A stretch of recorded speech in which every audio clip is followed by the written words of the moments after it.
بسم اللہ الرحمن الرحیم۔ السلام علیکم مائی ڈیئر اسٹوڈنٹس، میں آپ کا اسلامیہ ٹیچر محمد عامر محمود آپ کو خوش آمدید کہتا ہوں۔ آج ہم آفاق کے پلیٹ فارم سے آفاق سن سیریز کی اسلامیات گریڈ 5 کا سبق نمبر 15 پڑھیں گے۔ آج کے سبق میں ہم باب سوم سے سبق ہجرت مدینہ پڑھیں گے۔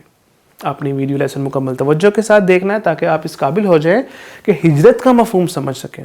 ہجرت کے تناظر میں حضرت علی رضی اللہ عنہ کے کردار سے اور جو امانتوں والا واقعہ تھا ان کی امانتوں کی اہمیت جان سکیں، ہجرت مدینہ کے واقعات، اسباب اور نتائج مختصر طور پر جان سکیں۔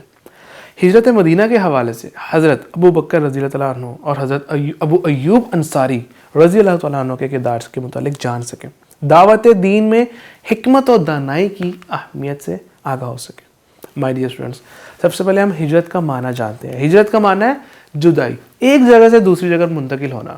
اور اسلام میں، اسلامی اصطلاح میں ہجرت سے کیا مراد ہے کہ اللہ تعالیٰ کی رضا کے لیے اپنا وطن چھوڑ کر کسی دوسری جگہ منتقل ہونا، جانا ہجرت کہلاتا ہے۔ ہجرت مدینہ کا جو پس منظر تھا، بیک گراؤنڈ تھا، وہ کیوں ہوئی، اس کا سبب کیا تھا؟ وہ یہ تھا کہ قریش مکہ نے جب یہ دیکھا کہ مسلمانوں کو یثرب، یعنی جو مدینہ منورہ کا پرانا نام تھا، یثرب کی صورت میں ایک نیا مرکز مل گیا ہے، ایک نئی جگہ مل گئی ہے اور مسلمان وہاں جا کے طاقت پکڑتے جا رہے ہیں، تو انہوں نے نبی اکرم صلی اللہ علیہ وسلم کے خلاف آخری قدم اٹھانے کا فیصلہ کیا۔ قریش مکہ کے سردار آپس میں جمع ہوئے، انہوں نے دارالندوہ، یہ جو جگہ تھی دارالندوہ، اس میں اجلاس کیا کہ ہم نعوذ باللہ ہم نبی اکرم صلی اللہ علیہ وسلم کو ختم کرنے کے لیے، ان کو مارنے کے لیے ان کے خلاف کیا تدابیر اپنا سکتے ہیں۔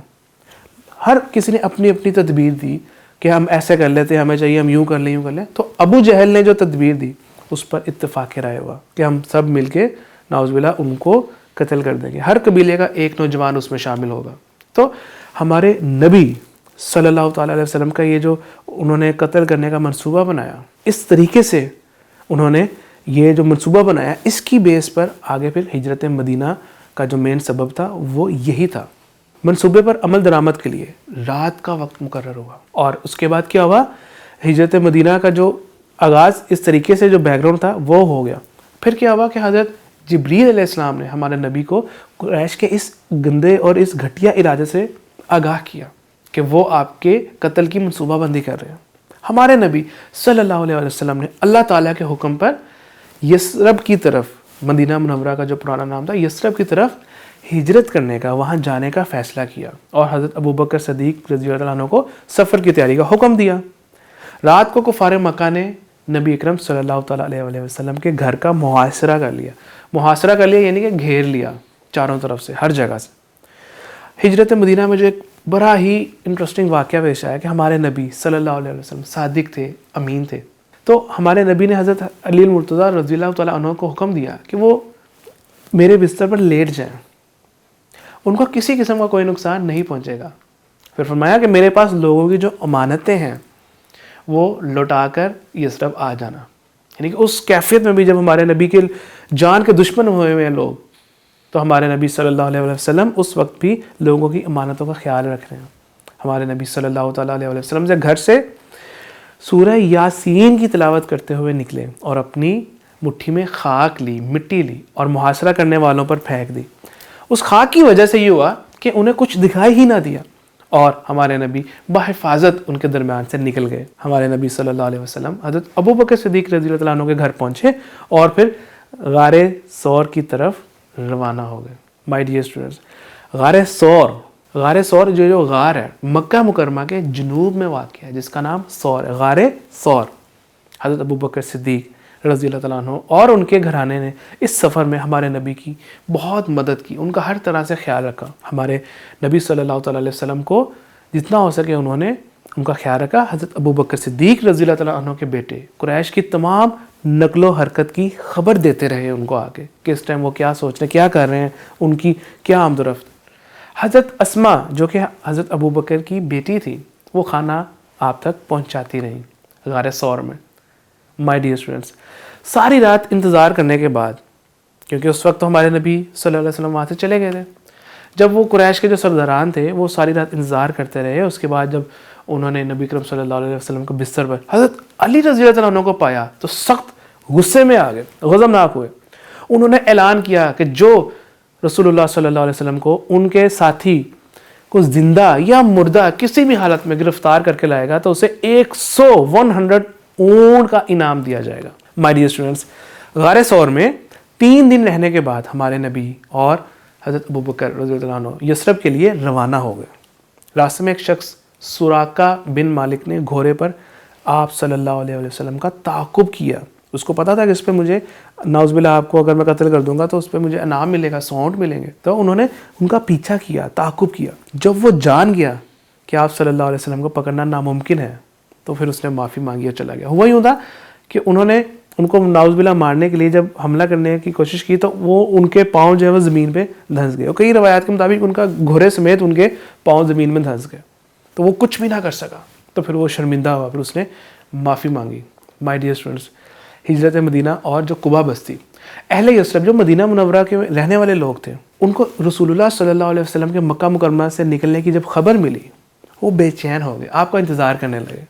غار ثور سے نکلنے کے بعد آپ صلی اللہ تعالیٰ علیہ وسلم جس جگہ پہنچے اسے قبا کہتے ہیں. قبا پہنچے. جو یہ قبا ہے، یہ مسجد قبا بھی جو ہے یہ بھی اسلام کی سب سے پہلی مسجد ہے. مسجد قبا اسلام کی سب سے پہلی مسجد ہے. مدینہ منورہ سے 3 کلومیٹر کے فاصلے پر یہ بستی، یہ جگہ آباد ہے. قبا کی بستی میں کچھ دن انہوں نے قیام کیا، وہاں ٹھہرے. بنو عمرو بن عوف قبیلے کے سردار، جو ان کے جو سردار تھے کلثوم بن حدم، ان کو میزبانی کا شرف ملا، آپ کی خدمت کا شرف ملا. اسلامی تاریخ کی یہ پہلی مسجد ہے جس کی تعمیر اس جگہ پہ ہوئی، پھر اس کا نام مسجد قبا رکھا گیا. مدینہ منورہ جاتے ہوئے بنی سالم کی بستی میں نماز جمعہ ادا کی گئی. مائی ڈیئر اسٹوڈنٹس، مدینہ منورہ میں آپ کا استقبال کیسے کیا؟ لوگ تو پہلے سے بے چین تھے، سارے مدینے والے جو تھے وہ آپ کی آمد کا انتظار کر رہے تھے. آپ صلی اللہ علیہ وسلم اپنی اونٹنی جس کا نام قصوہ تھا اس پر سوار تھے. انصار مدینہ قبا سے مدینہ منورہ تک راستے کے دونوں جانب صفے باندھے کھڑے تھے.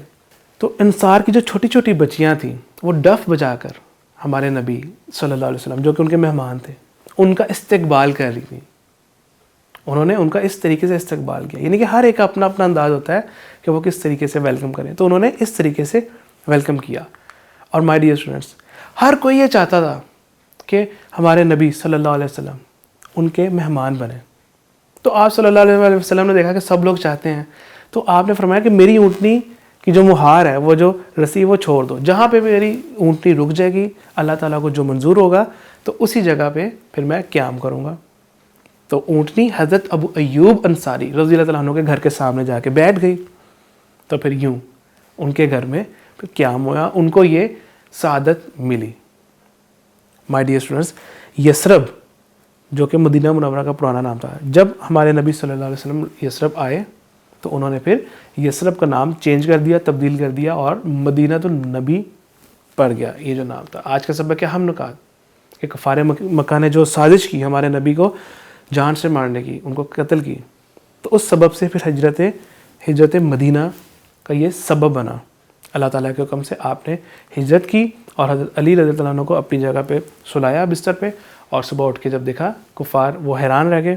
اور اس طریقے سے پھر آپ حضرت ابوبکر صدیق انہوں نے پہلے غار ثور میں قیام کیا، پھر قبا کے مقام پر، اور اس طریقے سے پھر مدینہ المنورہ یعنی کہ جو یثرب جس کا پرانا نام تھا وہاں پہ پہنچے اور ہجرت مدینہ مکمل ہوئی. آج کے سبق سے رہنے میں آپ نے یہ ایکسرسائز فل کرنی ہے اور اس کے بعد درست جوابات سے ٹیلی کرنا ہے. غلط جواب پہ اپنی اصلاح کریں، اسی طرح غلط اور درست جوابات کی نشاندہی کریں. اس کے بعد آپ نے ٹیلی کرنا ہے کہ آپ نے یہی نشانات لگائے ہیں، اور آپ کے لیے مزید سوچیں اور بتائیں. یہ کچھ سوالات ہیں تاکہ آج کے سبق میں مزید پختگی آ سکے آپ کو. جزاک اللہ خیرہ.